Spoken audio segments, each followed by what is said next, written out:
God, fuck. I read a conspiracy yesterday and I want it to be true, okay? Just because it would be base as fuck. But I don't know. I don't want to buy into the hype if it's not true, okay? G7 chair Canada speaks to Japan and EU about market stability. Follow me for like 5 minutes. It's going to be boring, okay? Canada, chair of the Group of 7 advanced economies, is working with Japan and the European Union to maintain global stability in financial markets and the financial system. Canada's Ministry of Finance said on Wednesday, as many of the world's top finance leaders are on heightened alert for signs of deeper market upheaval following the Trump administration's tariffs blitz. So the G7 countries have been talking to each other about how to deal with the U.S. tariff situation, okay? I still don't know too much about treasuries, but I read a little bit about them yesterday. I feel like if interest rates go up, then it's good. If interest rates go down, it's bad. I guess that's like my intuitive feeling, but it's counterintuitive. It's the other way around. So I think the way that it works is if the U.S. government wants to sell a treasury bond, okay, when you buy a treasury bond, you buy it and it agrees to pay you back, you know, with interest over some period of time. So if I buy a 10-year bond at some percentage interest rate, then I get that much money in cash, you know, when it matures. However, if other people come to the market and they sell their bonds that they're holding, the increase in bonds on the market means that there's less of a demand for those bonds, meaning the Treasury has to issue debt at a higher interest rate to attract people to actually buy it, right? If a bunch of people go to the market offering to sell their bonds, well, if you're going to buy it from the U.S. Treasury, then they have to increase the interest rate they're offering for you to buy the debt, right? So in this way, this is my understanding, for higher interest rates on Treasury bonds are bad for the United States because it means that there's just not much of a demand for U.S. Treasury bonds at a lower interest rate, so they have to up the interest rate. They have to up the interest rate more and more. So there's an increase in the yield, okay? So this guy's supposed to be super smart. I listened to him talk before, and now my brain has already been massively eroded listening to U.S. leaders talk, who all sound like the equivalent of like a Downey fucking special ed grade school student, okay? So I don't know if he's actually smart or if I'm just so used to hearing stupid U.S. leadership that whatever. But this guy supposedly is really, really, really smart. Ignoring even his educational background, which is, I think, supposed to be really impressive. He was the governor of the Bank of Canada through like the financial crisis. He was the governor of the Bank of England for 7 years. He's just supposed to be really intelligent when it comes to economics and, I guess, global finance. The conspiracy memes that I've read are that Canada got together with the other G7 countries and pointed out to those countries that the only possible way that Trump could ever maintain his current path is going to come with big interest rate cuts at the Federal Reserve. We have to push down interest rates. We can reissue debt, sell new debt, and it'll be good for America. And that supposedly, with Carney saying things like, we're looking past a world without American cooperation, or we're forging a new future ahead, that the idea is that Carney basically told people for Japan, which is the number one foreign holder of U.S. debt, the UK has $740 billion, and Canada has $350 billion, and basically made Japan, the UK, and Canada are aware that if they were to start flooding the market with U.S. treasuries, that it will destroy the dollar and it will drive up what the interest rates that the Treasury has to pay significantly in order to issue any new debt. And that this quiet move in the background, I think starting with Japan selling off U.S. treasuries, is what forced the Trump admin to completely 180 and do this 90-day pause on everything except for the tariffs on China. I don't know if this is true or not, but I read this and I want it to be true. The pause is still 10% though. True. But you want it to be true because it would mean someone has enough influence on Trump to make him not suicide the country? Well, no, it would show a level of coordination and macroeconomic understanding that means that there are other countries that could apply a lot of pressure onto U.S. economic policy in a way that even Trump can't ignore. So it would explain why they dropped the EU tariffs despite them retaliating. Yeah. Is that why bond yields were going crazy the other day? Supposedly, Japan started to dump their treasury bonds. But I want to... Somebody needs me to give me more info on this because I don't want to be... I'm trying to... Fuck. Bro, my Reddit account has to be glitched. Every time I save a post, it doesn't show up on my fucking account. And it's triggering me. Fuck. I feel like I read that, that Carney said explicitly, this would be crazy if he did, that he was not going to negotiate any new deals with the United States until after the election as well. Is that true? Find me a source on this. I just mean to, I read a whole schizo theory, so I want to make sure that I'm not like, that I'm not just buying into the story because it's very sexy. Hold on. Is looking to fundamentally restructure the international trading system. And just yesterday, he announced a pause on what is called a global set of reciprocal tariffs for all countries but China. And while that's a welcome reprieve for the global economy, the impacts of other tariffs and the threat of future tariffs are already being... The election is in a few weeks. Even if the election is soonish, it's a pretty big dick move if the United States is running around with these insane tariffs and threats to the global economy for a guy to the north of the United States to come out and say, we're not negotiating shit with you until after our elections, so sit the fuck down and wait. It would be, if he really said that, but I just want to, let me just listen to him. Felt around the world and here at home. So the stakes have never been higher for our economy. In light of the evolving situation, after today's campaigning, I will return to Ottawa. I will convene a meeting, including the Minister of National Defence, our Committee on Canada, U.S. Relations and National Security tomorrow. In Canada, there are tariffs that remain in place. Those tariffs are threatening our families, our workers, and our businesses. And while they have been imposed under different pretenses, they all are unjustified, unwarranted, and misguided. So we've been responding, and we are responding with purpose and force. We will fight, we will protect, and we will build. We have agreed to begin negotiations between the Prime Minister and the President immediately following the election, and we will ensure that the ground for those negotiations... I'm so stupid. Fuck! There's more on macro econ I wish I knew. Okay, because this is a really good counter argument. No one's ever brought this up to me before. Sorry, hold on. I never thought about this before.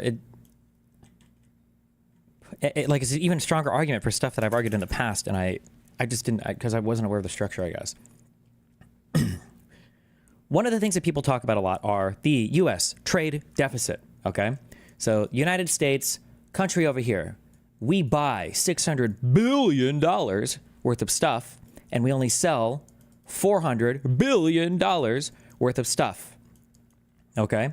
So, the Trumples and every other dipshit on the internet goes, oh my God, we're losing all of our money to these other countries. We're subsidizing them. You know, dumb shit like this. The one way that I would always talk about this trade balancing, there's a couple things. One is you could just hold USD. It's a nice currency to hold. You can trade in it. You can do a lot of things with it. Or two, I would say a lot of this money makes its way back to the United States in the form of reinvestment. So you can either reinvest this money by investing in companies in the United States, or another thing that I didn't consider is you can just buy U.S. Treasury bonds, which help fund our government. So countries that run large trade deficits with the United States have the opportunity to buy U.S. Treasury bonds as well with I guess, some of the excess money. Which helps to fund our government and keep everything going. So if we're going to war with all these countries that have a trade deficit with us, that feels like a pretty scary situation because you're going to war with a set of countries that theoretically can pull the trigger on the destruction of your economy without, I guess, without realizing it, if they are holders of huge U.S. debt. It is interesting to me as I look and I see these countries that have massive amounts of U.S. Treasury bonds. I don't know what the United States would do if a lot of these countries just started to offload.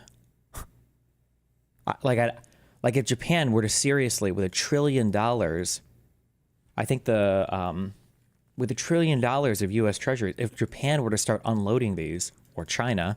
The UK has $740 billion worth. Canada has $350 billion worth. Mexico has $100 billion worth. If these countries were to start unloading treasury bonds, I don't know what the U.S. could possibly do, because there's no possible way that we could issue debt at a lower, there's no way that we could issue debt without having to bump the interest rates a ton. The Cayman Islands is the UK. Oh, is it? Is it Cayman or Cayman? It's Cayman, right? Oh, so the UK has over $1 trillion of US debt. Jesus Christ. I'm stupid, but can't the US just say that we won't pay that debt? Don't even say that. Don't even fucking say that. Don't say that. Because my response to you is that that's an inconceivable scenario that would never happen. But we're in the world of inconceivable scenarios, so who knows? If the United States were to say no to paying back like a printed treasury bond, it would be the end of the USD.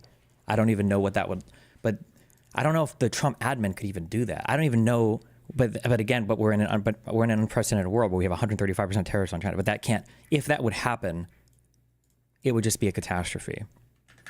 Destiny also, how will this affect the spending bill? Will we in the U.S. not have the money to spend for government stuff? Well, the issue is the scary part. The scary part is just getting into a runaway debt situation that you can't control. So if the United States is going to negotiate a spending bill, the conservatives were talking about raising the debt cap by another $8 trillion or $4 trillion. So if the United States is going to do another budget with another $1 trillion budget deficit, then that's another $1 trillion of debt that the Treasury has to issue. And if interest rates are higher on bond yields because other people could dump them, then that means that the new debt that the U.S. issues is going to be at an even higher interest rate than it'd like it to be, which means that our debt payments and the interest payments on the debt are going to be even higher than they should be. So you get into a very bad runaway situation. If you can combine that with, now, I don't know, like in one way you can have like runaway horrible financial situations, but in other ways, international markets are adaptable and there's a lot of stuff you can do, I think. But I imagine at some point you could run into this runaway scenario where a lot of stuff for the United States, the problem is that I can't, the problem is that I can't, we take so much for granted, okay? And so much of what exists in reality is stuff that we take for granted. Personally, I feel like a lot of financial stuff in the United States is built on the assumption that, like Biden said, it's always bad to bet against the United States, that the U.S. economy will continue to grow. It will continue to innovate. It will continue to persevere. We will bring the brightest students in the world here. We're no longer doing that. We're funding innovative scientific research and technological advancements. We're cutting funding for that. We have free trade with the rest of the world. We're now opposed to that. Okay? We're fostering the most productive labor force ever. Now we want factory workers, right? So if the United States economy is the world's leading economy and will continue to grow indefinitely into the future, debt can be bad-ish, but we can always issue debt because it's always bad to bet against the U.S. economy. But if all those other things go out the window, then I feel like you run into a situation where it could be, oh shit, the U.S. has a huge budget deficit. That's fine. Let's issue new debt. Okay, well, that's kind of annoying. We have to issue it at a higher interest rate, but whatever, we can do that. But if you combine all of that with a couple quarters of GDP contraction, when the rest of the world is not having the same issues, theoretically, and then it doesn't look like that situation is going to improve, I think you could get into like a runaway, horrible scenario where all of a sudden you're in 3, 4, 5, 6 quarters of contraction. Issuing new debt is incredibly fucking hard. We have no capacity to cut spending in the United States. Less contraction means less revenue, means more borrowing because our budget is going to grow even more out of control because we can't raise enough money. And then all of this it's a death spiral. But traditionally, this kind of death spiral, in my opinion, can't happen to the United States because the U.S. economy is always growing.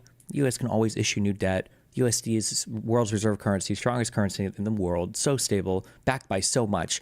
But if we start removing everything, it feels like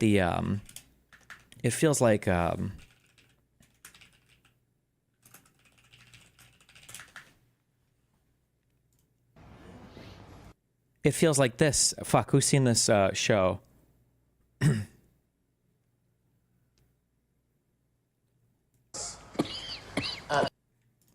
28 minutes past midnight. Oh my God, is this upscale to 60 FPS? Don't ever do this.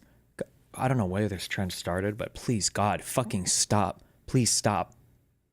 Is Jader here? If you work for a company that does this, I'm blanket IP banning all of your offices, okay? I don't even want you watching my stream. Whoever does this disgusting frame interpolation shit, fucking stop. Please, God. Sorry. Anyway, fuck, we don't have to watch it, but... He goes through all the different factors of like, how, you know, how does an RBMK reactor work in terms of how does the nuclear reaction sustain itself and balance out the temperatures on both sides. And at one point, like the nuclear reactor it just seems like it's stalled a million different ways and there's no possible way that it can explode because all of the balances are on one side. But then as soon as like one thing gets added and then a couple other things are stripped and then that causes two more to come on the other, like it feels like that. Yeah, I don't know. All of this is like, it's weird to talk about this because all of this is just stuff that doesn't happen. It shouldn't happen. There's no way to make a normie understand like how catastrophic Trump is to the economy right now and to the world financial order because people just don't understand how much we've benefited from it. It's very fucking frustrating. We will build. We have agreed to begin negotiations between the Prime Minister and the President. Well, the scene doesn't work with your explanation. What do you mean it doesn't work with my explanation? Immediately following the election, and we will ensure that the ground for those negotiations is constructive while we stand firm with our workers, protecting our workers, and building this economy. Look, we in Mexico have a very tight trading relationship with the United States as a consequence of NAFTA and its successor agreement, CUSMA, USMCA, as the Americans call it. And so any adjustment to that is a reduction in the market access and the degree of trade, which is why we have responded. So that's the situation we're in. We look forward, as the Americans call it. And so any adjustment to that is a reduction in the market access and the degree of trade, which is why we have responded. So that's the situation we're in. We look forward to the opportunity for Canada and the United States to have that comprehensive economic and security negotiation. Are those amounts bonds that the governments of these countries own or the private businesses and people within them?